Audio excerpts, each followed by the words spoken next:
अस्सलाम वालेकुम वरहमतुल्लाह। वैसे तो हमल को ज़ाया नहीं करना चाहिए, किसी सूरत में भी हमल को ज़ाया नहीं करना चाहिए, लेकिन बाज़ दफ़ा ऐसा हो जाता है, ऐसी कंडीशन आ जाती है कि हमें मजबूरन उस हमल को भी ज़ाया करना पड़ता है। उसके पीछे कुछ ऐसी वजह होती है कि अगर उस वजह को ना कवर किया जाए तो पेशेंट की जो जान है उसमें ख़तरा होता है। इसलिए ज़रूरी है कि जो हमल है उसको भी ज़ाया करना पड़ता है। बाज़ दफ़ा ऐसा भी होता है कि अगर हमल ही ख़राब हो जाए, फ़ीमेल का जो हमल है वो ही ख़राब हो जाए और वो ज़ाया ना हो रहा हो, ख़ारिज ना हो रहा हो, तो फिर वहाँ पर भी मजबूरी बन जाती है कि हमें हमल को मजबूरन ख़ारिज करना पड़ता है, डिस्चार्ज करना पड़ता है, उसे ज़ाया करना पड़ता है। हमारे पास दो ही ऑप्शन होते हैं, या तो हम डीएनसी करवा लें या फिर हम एक मेडिसिन का इस्तेमाल कर लें। दो ही सूरतें हैं। लेकिन मेरे ख़्याल से अगर कोई मरीज़ सिर्फ़ 3 खुराकों से ही उसका जो हमल है, ख़राब शुदा हमल है, वो ही ख़ारिज हो जाए तो उसे ज़रूरत नहीं पड़ती डीएनसी करवाने की। हमारे पास बहुत सारी मेडिसिन है, बेशुमार मेडिसिन है जो 1-2 खुराक के साथ, 1-2 दिन की खुराक के साथ भी हमल को या ख़राब शुदा हमल को या फिर रुके हुए हैज़ को जारी कर सकती है। बाज़ दफ़ा ऐसा भी होता है कि अगर कोई खून का लोथरा यूट्रस में, रहम में या फिर खसीतुर रहम में जमा हो जाए तो उसको भी निकाला जा सकता है, और वो भी सिर्फ़ 1 या 2 डोज़ के साथ। मेरे पास एक केस है फ़ीमेल का, उसकी एज तकरीबन 40 से 45 साल के करीब है। वो मेरे पास आती है और कहती है कि डॉक्टर साहब, मेरे पेड़ों में यानी नाफ के नीचे वाले हिस्से में शदीद किस्म का पेन है, और हकीकत में उसे ऐसा पेन था कि बिल्कुल ज़िंदगी जो है वो बेचैन बनी हुई है, वो 1 मिनट भी एक जगह पर नहीं बैठ सकती। अब मैंने पूछा ये मसला क्या है। वो कहती है कि मैंने अल्ट्रासाउंड करवाया है, उसमें ये शो हुआ है, उसमें ये नज़र आया है कि एक लोथड़ा है खून का जो वहाँ पर जमा हुआ है। इसके साथ इस फीमेल को ब्लीडिंग का भी मसला है। ये तकरीबन 3 वीक से लगातार इसको ब्लीडिंग हो रही है जो रुक नहीं रही। डॉक्टर हजरात जो हैं, फ़ीमेल डॉक्टर हजरात, ये उनके पास गई है, उन्होंने एक ही बोला है कि आप डीएनसी करवाएं, यानी रहम जो है, खसीतुर रहम जो है, उसकी सफाई करवाएं, फिर जाकर ये मसला कवर हो सकता है। किसी ने बताया कि फ़लाँ जगह पर डॉक्टर हाफिज़ मुस्तनसर साहब बैठे हुए हैं, आप उनके पास जाएं, एक दफ़ा चेक करवा लें। मेरा अपना तरीका है, मैं इलामत की बेस के ऊपर ही मेडिसिन की सिलेक्शन करता हूँ। मैंने उसका बैठना, उसका बोलना, उसका दर्द को फ़ील करना, ये मैंने सब कुछ नोट किया।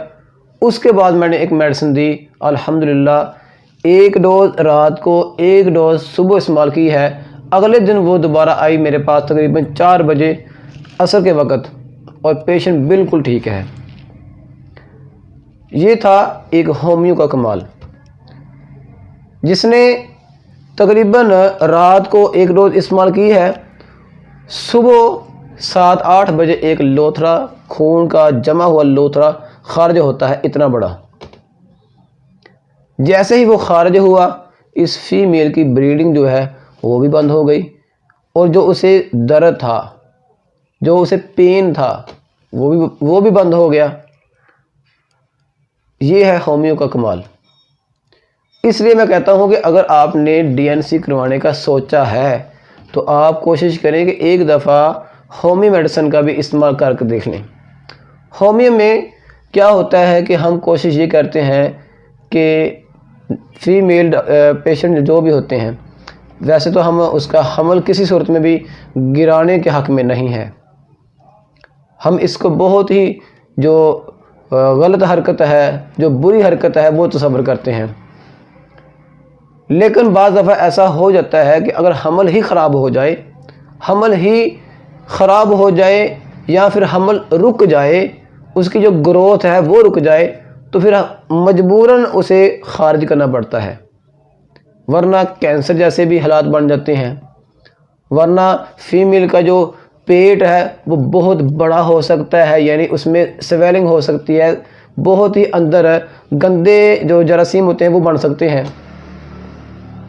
इसलिए बाज़ दफ़ा हमें मजबूरी बन जाती है कि उस हमल को ज़ाया करना पड़ता है, और हम जो है ये सिर्फ 2 या 3 खुराकें इस्तेमाल करवाते हैं, उसका हमल बिल्कुल जो है नॉर्मल तरीके से वो खारिज हो जाता है। लेकिन याद रहे कि ये जो हमल है ये बिल्कुल साफ़ या बेहतरीन हमल वो हमल नहीं है, बल्कि ये ख़राब शुदा हमल है।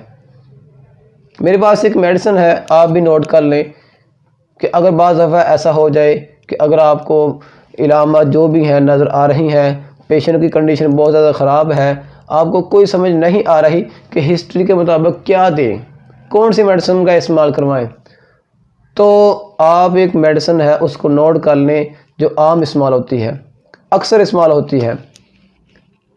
उसका नाम है गोसिपियम। कपास का जो पौधा है उसकी जड़ की छाल से ये मेडिसिन बनी हुई है, इसका नाम है गोसिपियम। को आप ये भी तसव्वुर कर सकते हैं कि इसमें तकरीबन जितनी भी इलामात हैं वो सब के सब आलात तनासुर ज़नाना के हवाला से है। इसमें जो लबे हाई फुर्ज होते हैं, यानी वजाइना के जो बाहर वाली साइड होती है उसमें सोजन भी हो सकती है, वहाँ पर ख़ारिश भी होती है। इसके अंदर की बात की जाए, रहम में या फिर खसीदुर रहम में या बच्चादानी में या फिर यूट्रस में शदीद किस्म का पेन भी होता है। अक्सर ऐसा होता है कि इसका जो पेन है वो ऊपर से नीचे की तरफ आएगा, यानी पेड़ की जो ऊपर वाली साइड है वहाँ से नीचे की तरफ जाएगा, ऐसा पेन होता है। एक चीज़ और है, इसमें अक्सर जो दर्द होता है ये यकदम अपनी जगह तब्दील करता है, यानी अगर दर्द पहले दाईं तरफ है हो सकता है ये फ़ौरन जो है बाईं तरफ चला जाए। आपने एक मेडिसिन और भी देखी होगी जिसका नाम है लीलियम। उसमें भी ये होता है कि जो पेन होते हैं वो अपनी साइड चेंज